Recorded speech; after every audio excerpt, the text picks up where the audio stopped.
Hey there, in this quick video I'm going to share with you how you can unlock your Frigidaire dishwasher. I prepared for you two types, so because on every type it can be different.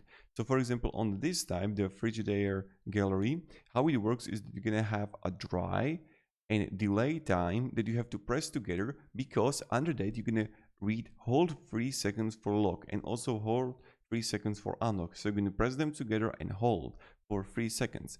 And for example, for this dishwasher from Frigidaire, here you can have delay start button where you're gonna read hold 3 seconds for lock. So what you want to look for your dishwasher, you want to read the delay start or something where you have under that button hold for 3 seconds. So either you're gonna have one button that you have to press and hold like delay start, or what it's going to be is that you are going to have two buttons that you have to hold 3 seconds for lock or unlock. So either one button or two buttons. That's it. Thank you very much and have a great day and goodbye.